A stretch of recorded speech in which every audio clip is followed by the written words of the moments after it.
The wedding invitation trembled between my fingers as the words left my mother's lips. "We've seated you at the back table with the distant cousins. You know how it is. The singles table." Her laugh crackled through the phone, casual and cutting. "And please, Natalie, wear something appropriate. Not one of those severe business suits. This is Paige's special day."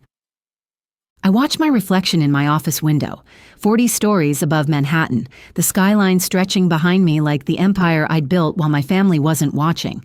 The CEO of 3 successful tech startups staring back at me had apparently been relegated to an afterthought at her own sister's wedding. "Of course," I replied, my voice steady despite the heat rising in my chest. "Wouldn't want to outshine the bride." "That's not what my mother started, but I heard what she wasn't saying. "Don't remind everyone you're the successful one. Don't make this about you. Don't be you." Through the glass reflection, I watched my assistant approach with the quarterly reports that would determine the future of 2,000 employees. Meanwhile, my mother was worried I might wear the wrong shade of pastel to a ceremony. "My name is Natalie, I'm 34 and the founder of a tech security company.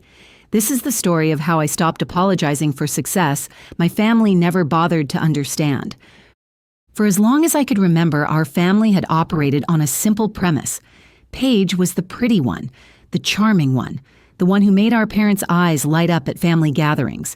I was the smart one, the serious one, the one who needed to lighten up and focus on finding someone. Our roles had been assigned early and reinforced often. When Paige dropped out of college to pursue modeling, my parents framed her decision as following her passion. When I completed my second master's degree and launched my first company at 26, they called to ask if I was working too hard and ever planning to settle down. At 26, I'd launched my first company after completing my second master's degree, and by 30, I'd developed the encryption system now protecting most banking transactions in North America. It wasn't that they didn't love me. They just didn't understand the woman I'd become, a woman who found purpose in creation rather than connection, who measured success in innovations rather than invitations. To them, my achievements were curious oddities, interesting conversation pieces, but not quite as real as Paige's conventional milestones. Engagement, bridal shower, wedding. And now her third wedding was set to be the crowning achievement. A marriage into the Keller family, old money with new connections, real estate developments across 3 continents, political ties in Washington, and a family tree that appeared in business textbooks. This wasn't just a wedding, it was a merger. I spent 3 weeks preparing, not for the ceremony, but for what would come after. If my family couldn't see me, perhaps others would. I leveraged my company's business intelligence team and my network of industry contacts to research the Keller family extensively, particularly Ryan's uncle, Victor Keller, the patriarch who had transformed their family business from regional real estate into a global empire. His latest venture focused on cybersecurity infrastructure, precisely my specialty. The morning of the wedding, I dressed with deliberate care. Not in the pastel sundress my mother had suggested, but in a black column dress that whispered power rather than shouted it. Simple pearl earrings, hair swept into a low chignon, minimal makeup. I looked exactly like myself, the self my family had spent years trying to soften, minimize, and reshape. The Westlake estate gleamed under the summer sun as I handed my keys to the valet. Guests streamed toward the ceremony space, couples with linked arms, families adjusting children's bow ties and smoothing daughters' curls. I walked alone, invitation clutched perhaps too tightly in my hand. Inside the grand ballroom, the usher glanced at my name, then directed me toward the back tables with a sympathetic smile. I nodded, unsurprised, and took my assigned seat. Around me sat distant cousins, former college roommates, and friends who hadn't made the cut for the main tables. The singles table, the leftover table, the people who didn't quite fit into the perfect wedding portrait. "Natalie, right?" A woman about my age leaned over. "I'm Paige's old roommate. She mentioned you run some sort of computer company." "Something like that," I replied, watching as the Keller family entered, moving with the easy confidence of people accustomed to rooms rearranging around their presence. The ceremony proceeded with practiced elegance. Paige was radiant, of course. She'd always known how to command attention, how to become the center of any room. Our parents beamed from the front row, my father's chest puffed with pride, my mother dabbing at theatrical tears. Not once did they look back to see if I was watching. At the reception, I remained at my assigned table, observing rather than participating. The Keller family moved through the crowd like royalty greeting subjects, pausing for precisely the right amount of time with each important guest. Diane, Ryan's mother, a woman with surgically enhanced features and calculated warmth, made her way around the room, her gaze sliding past me each time she turned in my direction. An hour into the reception, my mother approached, champagne glass in hand, her smile strained at the edges. "There you are. Are you having a good time?" "You should mingle, Natalie. Ryan's cousin is single. He works in finance or tech or something." She waved vaguely toward a group of men near the bar. "I'm fine here," I said.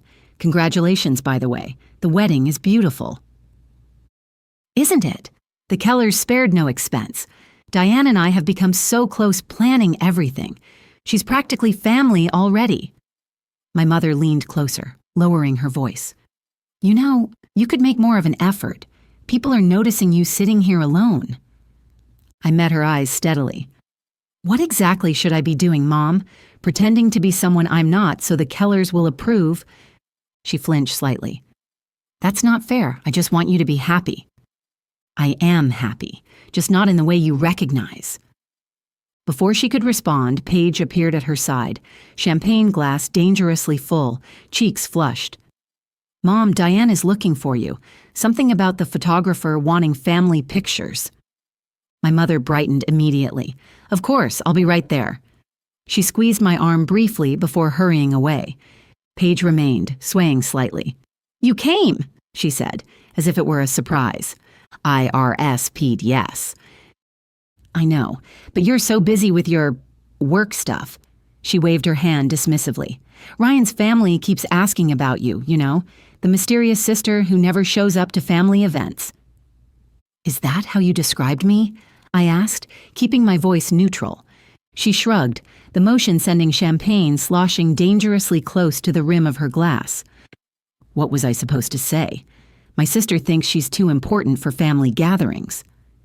"You could have said I built a cybersecurity company from the ground up, or that I developed the encryption system that protects most banking transactions in North America, or simply that I had prior commitments." Paige rolled her eyes. "God, Natalie, not everything is about your career. It's my wedding day. Can you just be normal for once?"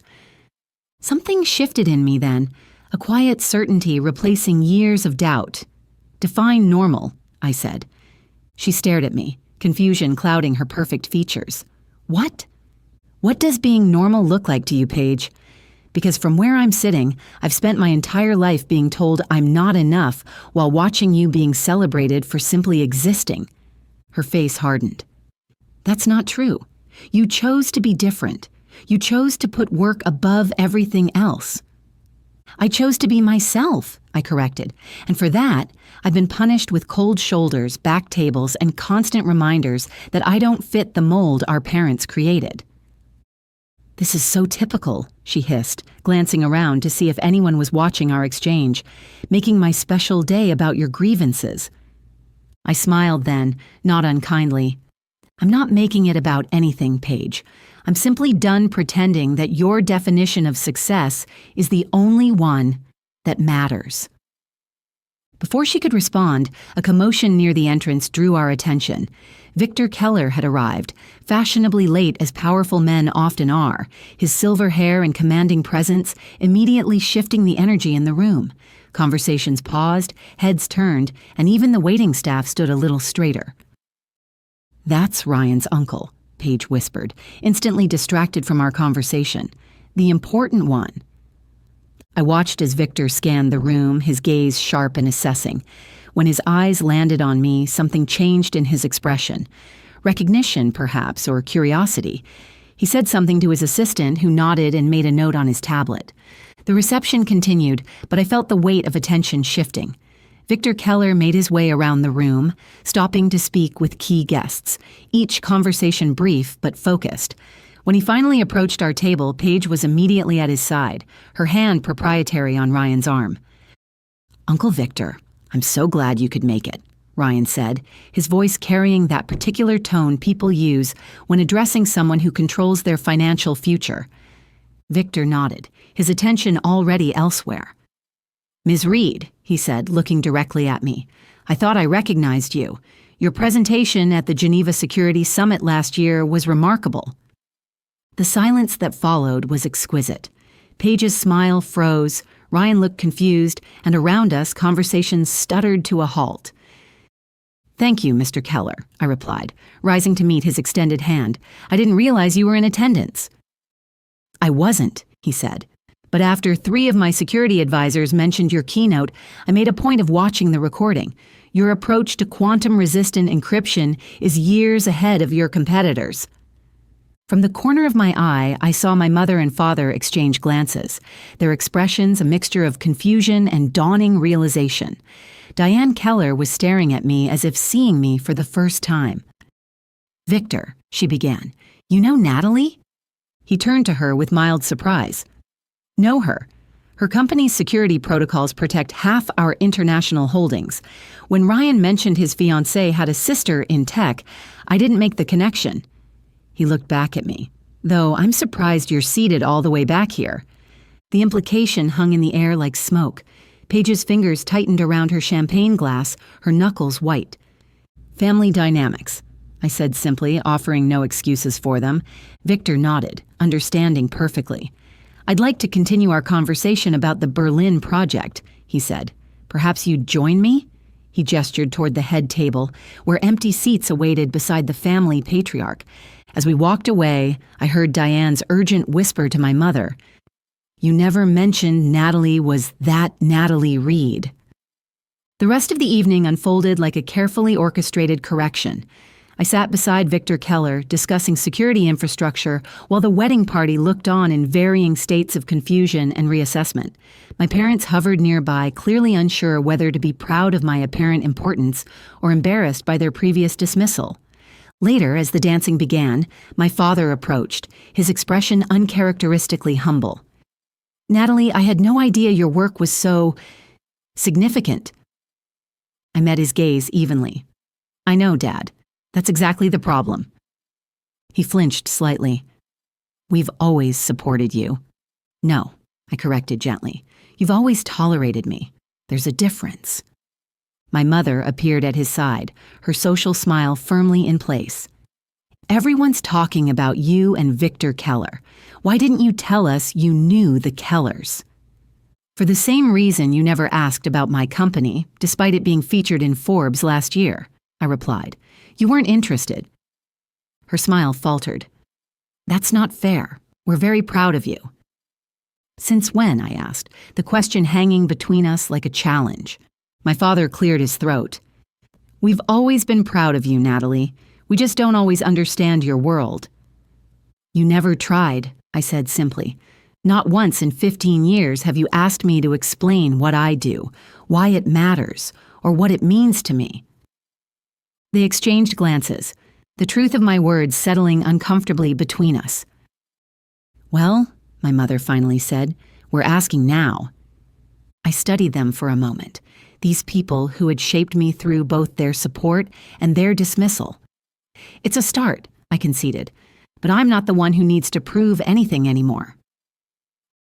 As I turned to rejoin Victor at the table, I caught sight of Paige standing alone near the dance floor, watching our exchange with an expression I couldn't quite read. When our eyes met, something passed between us. Not forgiveness exactly, but recognition. For the first time, she was seeing me as I truly was, not as the sister who didn't fit.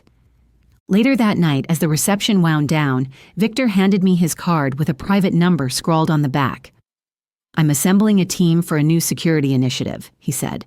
"Government contract, highest clearance. I'd like you to consider leading it." I accepted the card, tucking it into my clutch. "I'll think about it." He nodded, understanding the leverage he'd just handed me. "Family can be the most difficult negotiation of all," he observed, glancing toward where my parents were saying goodnight to the Kellers with newfound enthusiasm. "Some negotiations aren't worth the effort," I replied. And others? He asked. I smiled. Others are simply waiting for the right terms. I drove the familiar 90-minute route back to my Manhattan apartment, the contrast between the upstate wedding venue and city skyline mirroring the distance I'd always felt from my family. The way I'd arrived, but something fundamental had shifted.